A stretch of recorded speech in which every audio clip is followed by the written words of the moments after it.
Everyone. सो ये GK का पहला वीडियो है और हम इस वीडियो में परमार सर के लेक्चर 1 पॉलिटी का रिवीजन करेंगे। तो सबसे पहले हम बात करेंगे कॉन्स्टिट्यूशन यानी संविधान की। तो संविधान क्या होता है? बेसिकली ये जो होता है वो कुछ रूल्स एंड रेगुलेशंस का एक सेट होता है जो कि उस पर्टिकुलर कंट्री के सारे सिटीजन्स एक्सेप्ट करते हैं, उनको फॉलो करना पड़ता है उन सारे रूल्स एंड रेगुलेशंस को। अब हम बात करेंगे कि हमारे पास दो तरह के कॉन्स्टिट्यूशंस होते हैं, या तो एक रिटन फॉर्म होता है और एक अनरिटन फॉर्म होता है। अगर मैं रिटन की बात करूँ तो ये एक कंपाइल्ड और स्ट्रक्चर्ड फॉर्म ऑफ कॉन्स्टिट्यूशन है जो कि कुछ लोगों ने मिलकर बनाया है। और जैसे हमारे इंडिया का कॉन्स्टिट्यूशन है, उसको बनाने के लिए कमेटी बनाई गई थी, तो कुछ लोगों ने मिलकर हमारे कॉन्स्टिट्यूशन को बनाया है। अनरिटन कॉन्स्टिट्यूशन क्या होता है कि स्ट्रक्चर्ड नहीं होता है और इसको मतलब हम लोग फॉर्मली कॉन्स्टिट्यूट भी नहीं करते हैं। जैसे यूनाइटेड किंगडम का जो कॉन्स्टिट्यूशन हो गया वो हो गया, और जो रिटन कॉन्स्टिट्यूशन होता है उसको हम लोग बहुत मतलब इतनी इजीली उसमें अमेंडमेंट्स नहीं कर सकते हैं। तो बेसिकली वो एक रिजिड नेचर शो करता है कि उसको हम इतना ईजिली अमेंड नहीं कर सकते हैं। बट अनरिटन में क्या होता है कि उसको ईजिली हम लोग आराम से अमेंड कर सकते हैं। तो अब हम बात करेंगे इंडिया की कॉन्स्टिट्यूशन की। तो नेचर क्या होता है इंडिया का कॉन्स्टिट्यूशन का? वो पार्टली रिजिड है और पार्टली फ्लेक्सिबल भी है। एंड इसमें सबसे पहले एक से ज़्यादा लेवल ऑफ गवर्नमेंट है अपने इंडिया के कॉन्स्टिट्यूशन में। एंड फिर क्या है कि हमारे यहाँ पे parliamentary system of government follow किया जाता है।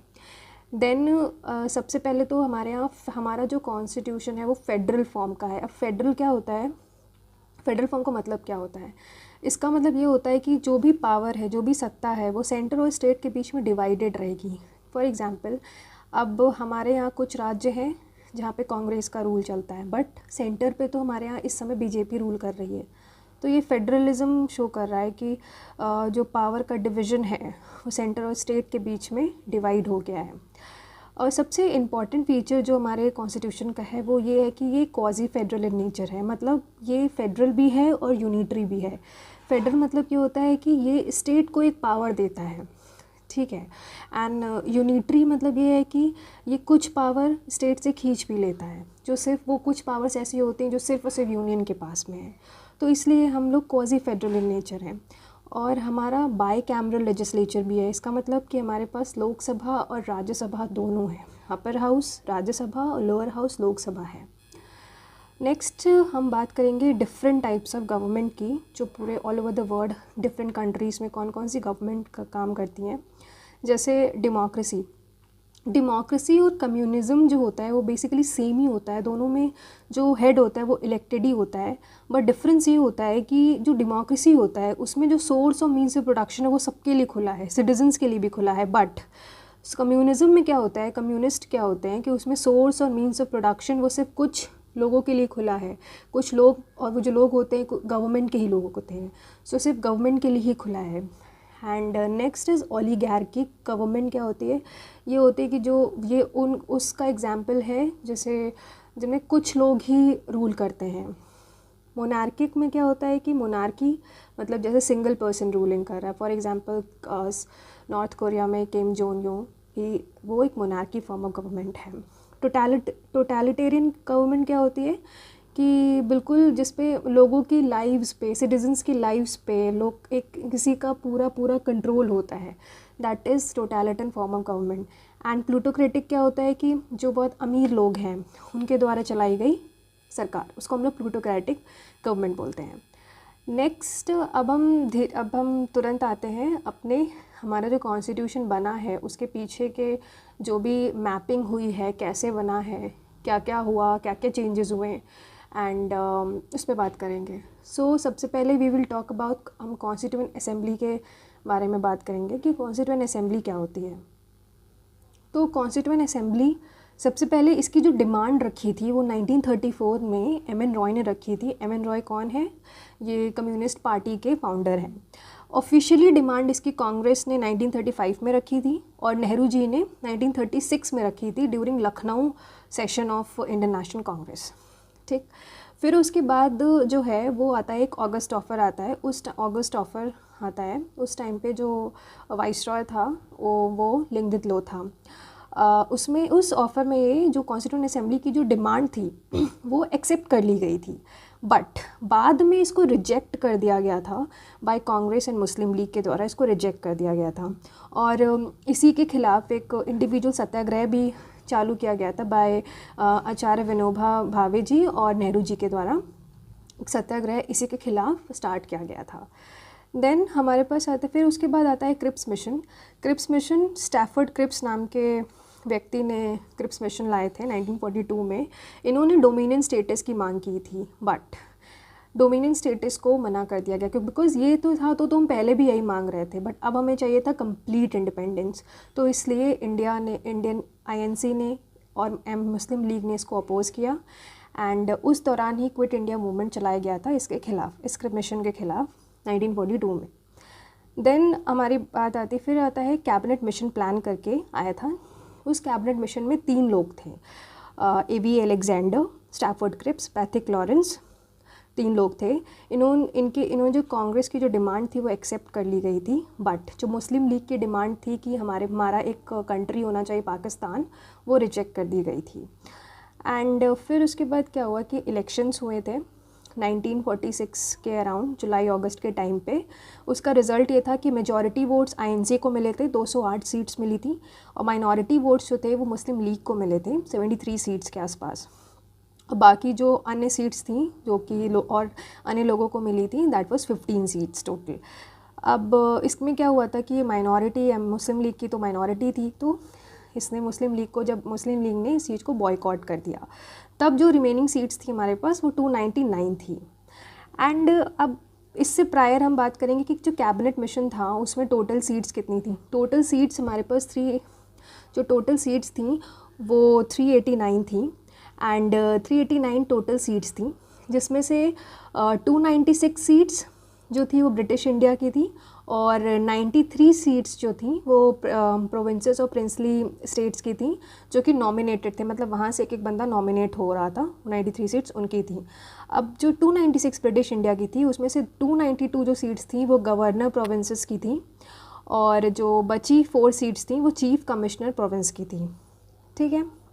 एंड फिर उसके बाद अब जो इलेक्टेड थे, मतलब जितने भी मेंबर्स थे वो सब इनडायरेक्टली इलेक्टेड थे, मतलब लोगों ने, इंडिया के सिटीजन्स ने इन्हें इलेक्ट नहीं किया था। 3 तरह की उस टाइम पे कम्युनिटीज़ थी, मुस्लिम, सिख और जनरल कम्युनिटी थी, जिन लोगों ने इस इलेक्शन में भाग लिया था। ठीक, बट उन्होंने इलेक्ट नहीं किया था, दे वर नॉट, जितने भी लोग इलेक्ट हुए थे वो इनडायरेक्टली इलेक्ट हुए थे, यानी लोगों ने इलेक्ट नहीं किया था। अब उसके बाद अब बात करेंगे कि जो कॉन्स्टिट्यूएंट असेंबली बनी उसकी मीटिंग, कितनी मीटिंग्स थी एंड कैसे कैसे ड्राफ्ट हुआ।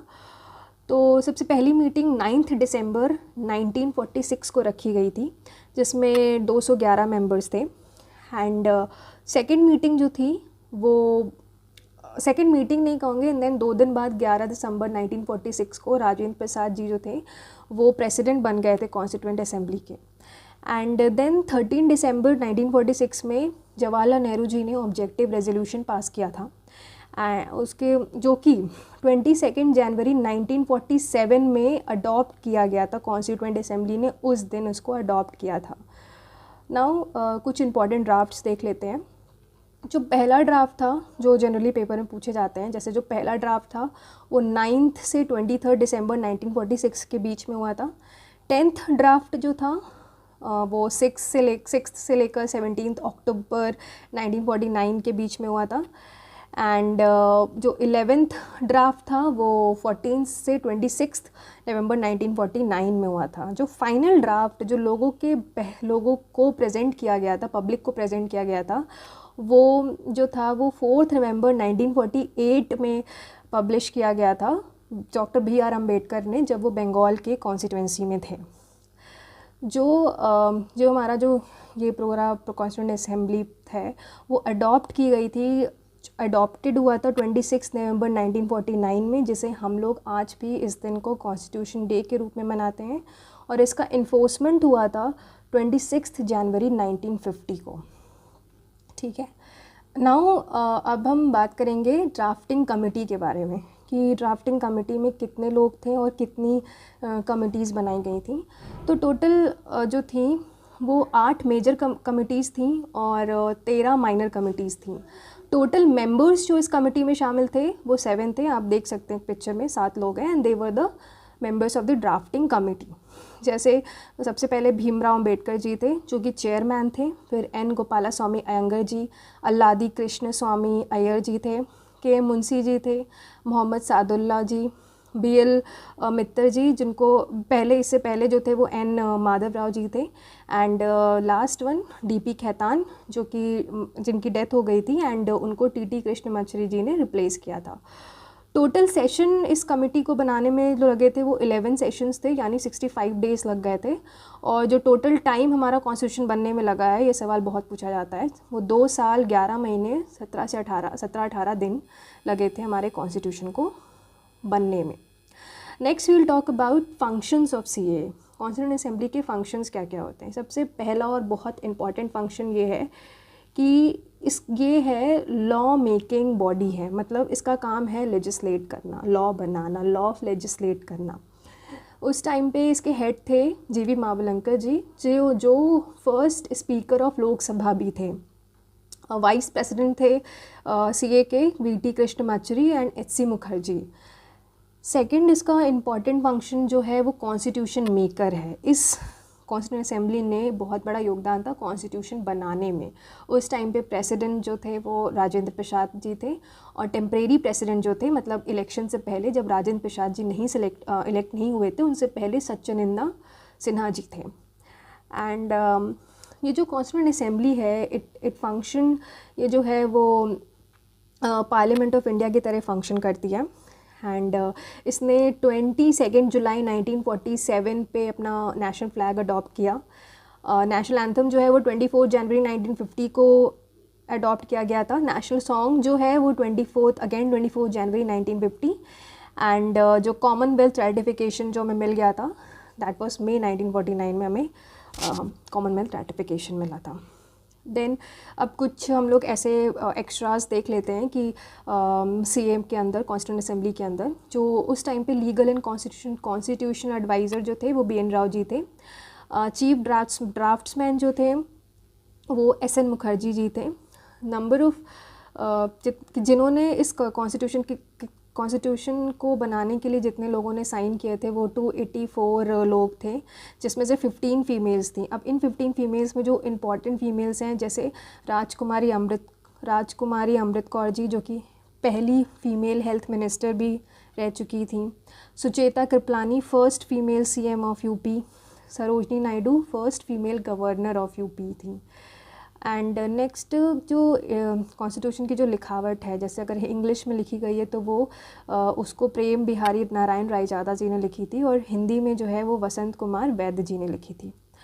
जो बाकी जो कॉन्स्टिट्यूशन में जो डेकोरेशन वगैरह की गई हैं, एक्स्ट्राज ऐड किए गए थे, वो नंदलाल बोस एंड देवकर राम मनोहर जी ने किए थे। अब we will be talking about major and minor committees, जो हम लोग ने डिस्कस करी थी कि 8 मेजर कमिटीज़ थी एंड 13 माइनर कमिटीज़ थी। तो जितना भी ये बी वेरी क्लियर कि यूनियन से रिलेटेड, अब इसको याद करने की कुछ छोटी सी ट्रिक है, वो ये है कि अगर जो है यूनियन आता है, किसी भी कमेटी में यूनियन आता है, तो उसका आंसर जो होगा वो जवाहरलाल नेहरू जी होंगे, कि उनके जो चेयरमैन थे वो जवाहरलाल नेहरू जी थे।